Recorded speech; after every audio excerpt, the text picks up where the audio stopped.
Do you ever find yourself just, going through the motions, you're showing up, you're paying the bills, but internally, there's this nagging sense that you're living someone else's life. Almost Yeah. like you're stuck on an emotional treadmill that's just leading nowhere.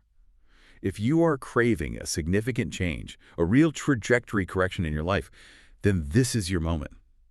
Today's deep dive is into a comprehensive guide that's focused entirely on the process of actively rebooting your life. Right. And this isn't about small tweaks. No, not at all. It's about making these foundational choices that truly reflect who you are, aligning finally with your core values. So we're pulling the blueprint from material centered on these guided steps toward a massive personal rediscovery. It covers, everything from career pivots Relationship boundaries. to fundamental changes in personal habits.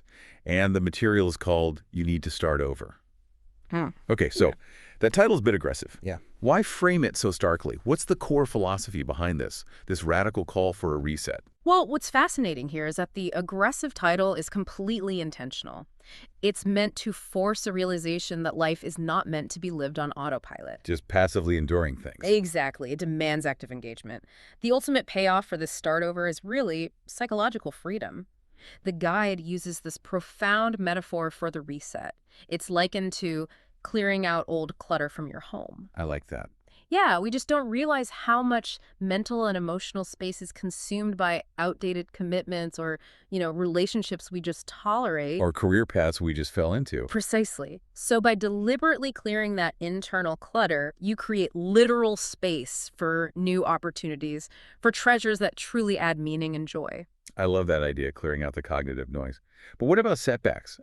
Usually a start over only happens after something goes wrong. A layoff, a divorce, burnout. Does the source treat those moments as failures? Absolutely not. In fact, the material relies heavily on the symbolism of the phoenix. Right. Rising from the ashes. Exactly. The key insight here is that these endings, they aren't destinations. They are foundational opportunities. Adversity provides the raw material to rebuild stronger and, wiser. It's all about leveraging the knowledge you gained from that hardship to execute a genuine transformation, not just a recovery. Okay, so let's turn that inward, Dad. This is where it gets really interesting for me. Before we can plan the new building, we have to identify the faults in the old foundation. Yes. The source says acknowledging that something isn't right is the single most significant step. And that starts with some brutal self-diagnosis. Precisely. And this means taking an honest inventory of your daily emotional landscape. You need to actively track what moments leave you feeling depleted versus what genuinely leaves you energized. And this isn't just a mental exercise, right? No, not at all. The source suggests literally keeping a tally for a week. Are you routinely dreading Monday mornings? Do you feel a physical slump after certain interactions? That data is gold. It sounds like laying the foundation for a new building. You're figuring out where the weak spots are so you can eventually design a structure based on your true passions and values, not just Momentum. Yeah. But how do we actually get below the surface?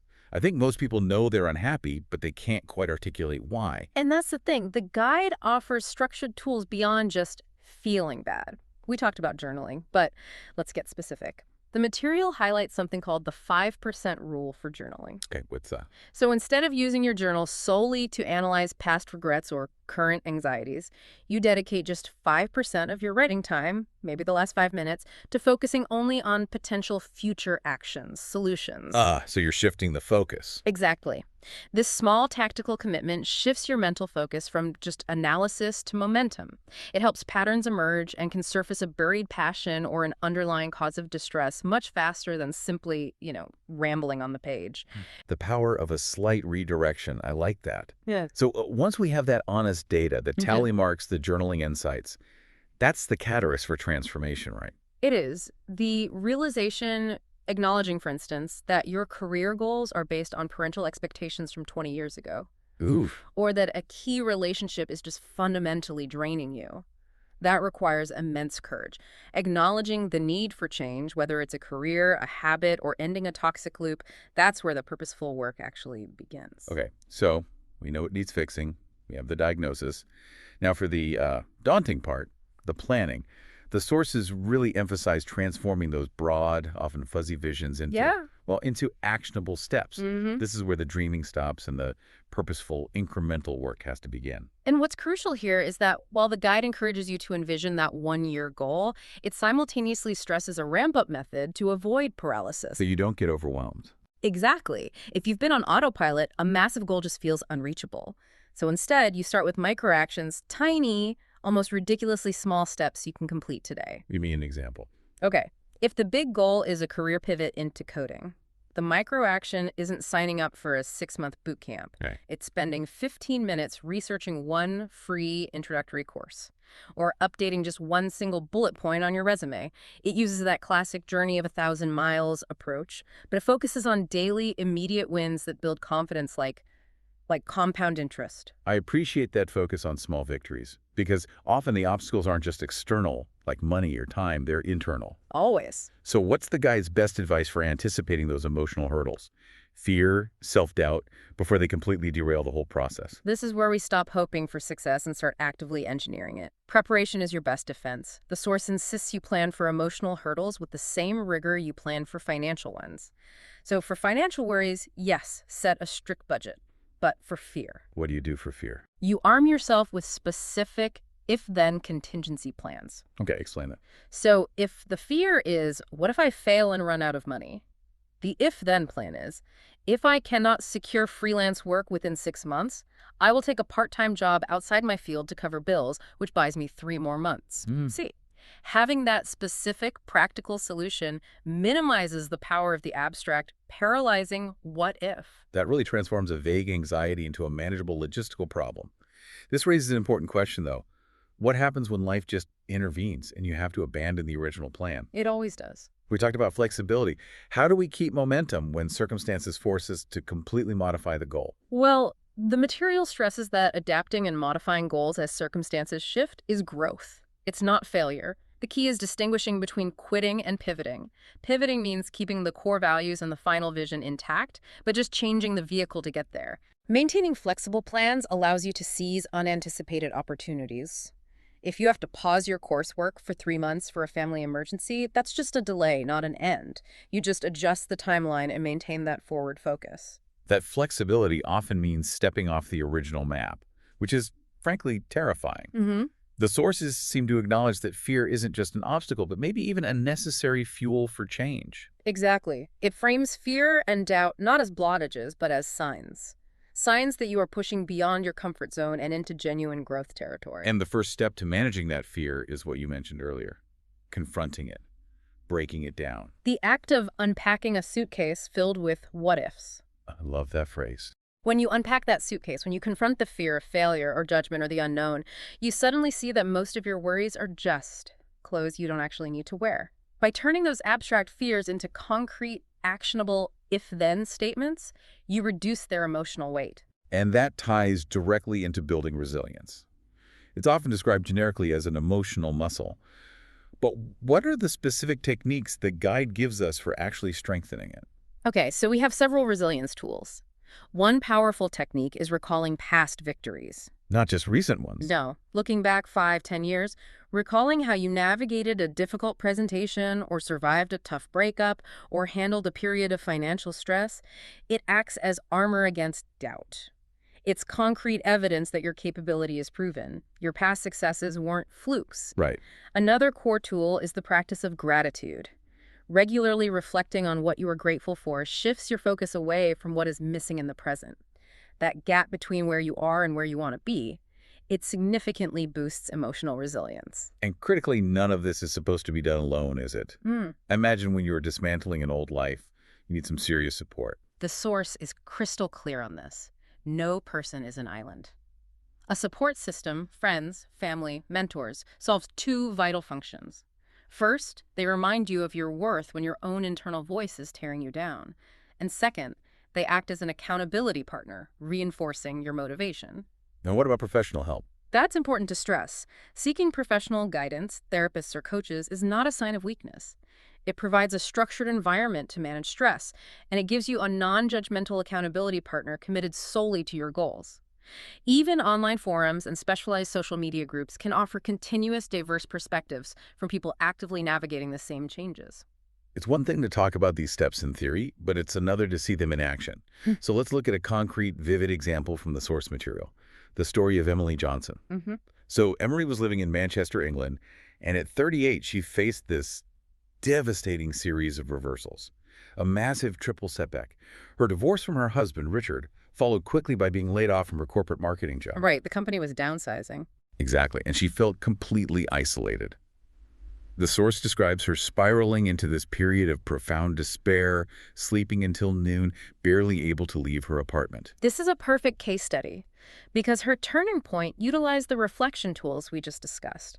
In her deepest low, she used journaling to realize she had completely abandoned her university passions, writing and painting, All in pursuit of... in pursuit of what she perceived as the perfect corporate life. That external validation had been stripped away, forcing her to confront what she truly enjoyed. So how did she start? Her journey began with painfully small steps designed purely for momentum. She didn't instantly start an art business. No. No. Her initial goal was just waking up at 7 a.m., taking a mandatory walk around her neighborhood in Charlton, and forcing herself to stop at the Anchor Coffee House. Her one mandatory task each day was applying for just one modest job, just to feel productive. The routine itself became her first victory. So the location and the routine were the anchors, literally. Where did the creative spark come back in? It was almost accidental. She bought some cheap art supplies, and her painting, which was initially just abstract venting, became more vibrant as she healed. And she leveraged this rediscovered passion into freelance graphic design work. The income was modest at first. Compared to her corporate salary, I'm sure. Oh, absolutely. But the sense of independence and pride was enormous. She had transitioned from feeling like a victim of circumstance to an active creator of her own fate. And she's to do it alone? Crucially, no. She utilized community power. She joined a local entrepreneur group that met at a co-working space called The Hive in Manchester's Northern Quarter. And this wasn't just networking, it was an emotional support system. They held her accountable, helped her price her services aggressively, and eventually she paid off all her residual debt. So she redefined success for herself. She did. She even started volunteering her design services for local charities and mentoring younger women entrepreneurs. What stands out about Emily's story is that she didn't just recover financially. She used her resilience to create a new life that the source describes as simpler in some ways, but infinitely richer in others. Mm-hmm. She found fulfillment, not in external material things, but in the internal strength she gained. That internal map is what guided her forward. And maintaining that forward movement is essential because the process never truly ends.